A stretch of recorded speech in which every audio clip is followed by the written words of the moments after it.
चलिए अब बढ़ते हैं एक्सप्लेनेशन की तरफ। फिल्म का नाम है लेडीज चैटरलीज लवर और ये फिल्म 2015 में रिलीज हुई थी। मूवी की शुरुआत में हम कुछ लोगों को देखते हैं जो एक खदान में काम कर रहे होते हैं। तभी अचानक वहाँ एक धमाका होता है और ओलिवर नाम का एक आदमी जो उस खदान में काम करता था वो उनकी मदद के लिए भागता है और लोगों को बाहर निकालता है। पर उनमें से टेडी नाम के एक आदमी की मौत हो जाती है और उसकी डेड बॉडी को उसके घर पहुंचाया जाता है। इसके बाद एक पार्टी में हम कोनी नाम की एक खूबसूरत लड़की को देखते हैं। तभी उसके पास एक आदमी आता है जिसका नाम क्लिफर्ड चैटरली था और वो बहुत अमीर था।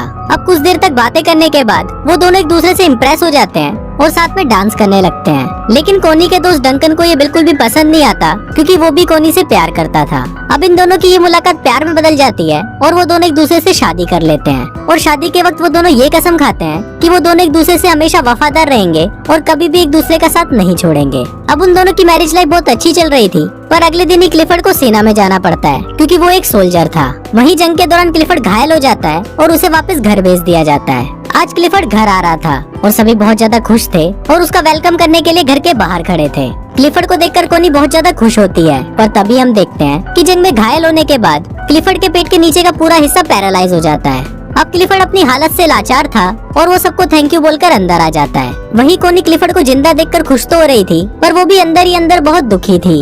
उनकी खुशियों भरी जिंदगी में कभी ऐसा मोड़ भी आएगा ये किसी ने सोचा नहीं था। इसी बात से दुखी होकर क्लिफर्ड खुद को मारने की कोशिश भी करता है, पर तभी कोनी उसे रोक लेती है और वो उसे विश्वास दिलाती है कि वो हमेशा उसके साथ रहेगी।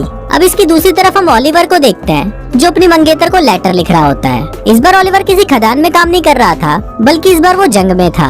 कुछ दिनों बाद जब ओलिवर अपने घर आता है तो वो अपनी मंगेतर को किसी दूसरे आदमी के साथ देख लेता है और वो उससे बिना मिले ही वहाँ से चला जाता है। कुछ दिनों बाद ओलिवर काम मांगने के लिए क्लिफर्ड के पास जाता है। फिर जब क्लिफर्ड उससे बात कर रहा होता है तब उसे पता चलता है कि ओलिवर जंग में उसी के अंडर काम कर रहा था। क्लिफर्ड इससे काफी इम्प्रेस होता है और वो ओलिवर को उनके पक्षियों का ख्याल रखने का काम देता है। अपाहिज होने की वजह से क्लिफर्ड अपने लिए एक गाड़ी खरीदता है और जब वो उसमें बैठकर घूमता है तो उसे लगता है कि मानो उसके पैर वापस आ गए हैं। फिर एक दिन वो कोनी के साथ ओलिवर के पास जाता है। ओलिवर जंगल में बने हुए एक कॉटेज में रहता था और पक्षियों की देखभाल करता था। वहाँ पहली बार कोनी ओलिवर को देखती है। वहाँ से वापस आते वक्त कोनी ओलिवर को इशारा देती है, पर ओलिवर उसे समझ नहीं पाता। अगले दिन एक मेड कोनी के पास आती है और उसे बोलती है कि ओलिवर अपने कॉटेज की चाबी मांग रहा है। इस पर कोनी खुद उसे चाबी देने के लिए उसके पास जाती है। फिर जब वो ओलिवर के पास पहुँचती है तो ओलिवर उससे ठीक से बात नहीं करता और उसे बोलता है कि आपको ये तकलीफ उठाने की कोई जरूरत नहीं थी। कोनी को भी ओलिवर के इस बिहेवियर पर गुस्सा आ जाता है और वो गुस्से में वहाँ से चली जाती है। अगले दिन ओलिवर कोनी को एक लेटर लिखता है जिसमें वो अपने बर्ताव के लिए उससे माफी मांगता है।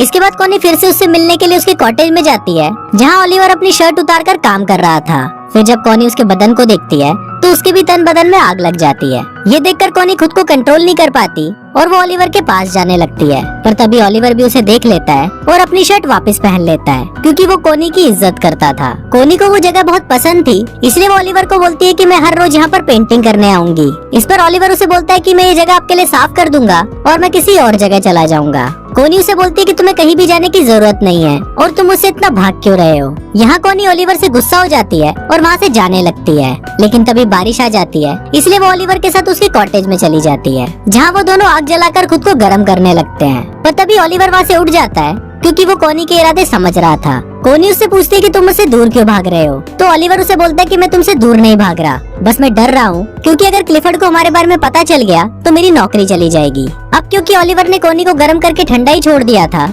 इसलिए वो वहाँ से अपने घर चली जाती है। एक दिन कोनी क्लिफर्ड को बोलती है कि मुझे बहुत अफसोस है कि हमारा कोई बच्चा नहीं है। इस पर क्लिफर्ड उसे बोलता है कि मैं बहुत कोशिश कर रहा हूँ और वो अपने शरीर को ठीक करने के लिए उस पर करंट के झटके देने लगता है। क्लिफर्ड दर्द से बहुत चिल्ला रहा था और फिर जब आखिरी में कोनी से उसका दर्द देखा नहीं जाता तो वो क्लिफर्ड को रोक देती है। अब क्लिफर्ड इस काम में नाकाम हो गया था, इसलिए वो रोने लगता है। अब इसके अगले दिन कोनी जंगल में जाती है और वहाँ पर बैठकर एक डायरी पढ़ने लगती है, पर तभी उसे ओलिवर के काम करने की आवाज सुनाई देती है और वो तुरंत उसके पास चली जाती है, जहाँ पहुंचकर वो छोटे चूजों को देखती है और उनको देखकर रोने लगती है। उन बच्चों को देखकर वो अपने बच्चे को याद करती है जो शायद अब कभी भी पैदा नहीं होगा। अब कोनी को रोता हुआ देखकर ओलिवर उसके पास आता है और उसे गले लगा लेता है। अब ओलिवर भी कोनी को पसंद करने लगा था, इसलिए वो उसे अपने साथ अपने कॉटेज में ले जाता है जहाँ वो दोनों घपाघप करते हैं। अब कोनी पूरे दिन ओलिवर के साथ ही रहती है और फिर जब शाम होने को आती है तो ओलिवर उसे घर छोड़ने उसके साथ जाता है। जाने से पहले कोनी ओलिवर से पूछती है कि तुमने जो किया है क्या तुम्हें उसका कोई पछतावा है, जिस पर ओलिवर उसे बोलता है कि नहीं, मैं तुमसे प्यार करने लगा हूँ और अब तुम सिर्फ मेरी हो।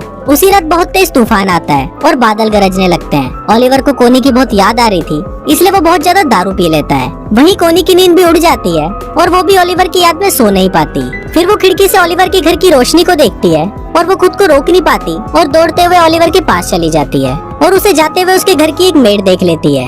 ओलिवर भी वहाँ कोनी का इंतजार कर रहा था और वो कोनी को बोलता है कि मुझे नहीं लगा था कि तुम मुझसे मिलने आओगी। इस पर कोनी उसे बोलती है कि मैं तुम्हें कभी भी अकेला नहीं छोड़ूंगी और फिर वो दोनों वहाँ पर घपाघप करने लगते हैं। एक दिन क्लिफर्ड के घर पर एक पार्टी होती है जहाँ पर डंकन भी आया होता है। फिर क्लिफर्ड देखता है कि कोनी और डंकन साथ में डांस कर रहे हैं और उसे ये देखकर बिल्कुल भी अच्छा नहीं लगता। अगली सुबह क्लिफर्ड कोनी को बोलता है कि तुम्हारे लिए तुम्हारे पति से ज्यादा इम्पोर्टेंट एक बच्चा पैदा करना है। कोनी हमेशा से एक बच्चा चाहती थी और क्लिफर्ड को लगता है कि इसीलिए कोनी डंकन के करीब जा रही है। पर इस बात से कोनी बहुत गुस्सा हो जाती है, जिस पर क्लिफर्ड उसे कहता है कि उसे इस बात से कोई फर्क नहीं पड़ता कि तुम किसी से भी बच्चा पैदा करो, बस वो बच्चा मेरा होना चाहिए। अब इस बात से गुस्सा होकर कोनी ओलिवर के पास चली जाती है और उसके साथ घपाघप करती है।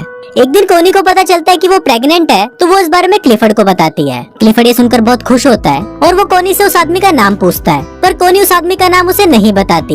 एक दिन क्लिफर्ड ओलिवर से मिलने उसके पास जाता है और वो कोनी को भी अपने साथ चलने को बोलता है। अब वो दोनों जा ही रहे होते हैं, पर तभी ओलिवर पीछे से आता है और वो कोनी को किस करने लगता है। अभी दोनों किस कर ही रहे होते हैं, पर तभी क्लिफर्ड कोनी को आवाज लगाता है। दरअसल क्लिफर्ड की गाड़ी कीचड़ में फंस गई थी। तभी वहाँ पर ओलिवर आता है और वो उसकी गाड़ी को धक्का लगाने लगता है, पर इसी दौरान वो जोर जोर से खांसने लगता है। दरअसल ओलिवर जब खदान में काम करता था तो उसके लंग्स खराब हो गए थे। अब फाइनली ओलिवर उसकी गाड़ी को कीचड़ से निकाल देता है और खांसता हुआ वहाँ से चला जाता है। थोड़ी देर बाद कोनी ओलिवर के पास आती है तो ओलिवर उसे गुस्से में बताता है कि उसने 12 सालों तक उनकी खदानों में काम किया और अपने लंग्स खराब किए और इसके बाद उसे जंग के लिए फ्रांस भेज दिया गया। वो बोलता है कि मेरी लाइफ तुम लोगों जैसी नहीं है, इसलिए तुम अपने पति के पास चली जाओ। अब एक दिन कोनी की मेड मिस बोल्टन ओलिवर के कॉटेज में आती है जहाँ उसे कोनी की डायरी मिलती है और उस डायरी को देखकर उसे समझ आ जाता है कि कोनी के पेट में जो बच्चा है वो ओलिवर का है। एक दिन क्लिफर्ड आने वाले बच्चे की खुशी में अपने घर पर एक पार्टी रखता है, पर तभी वहाँ पर मिस बोल्टन आती है और वो क्लिफर्ड को बता देती है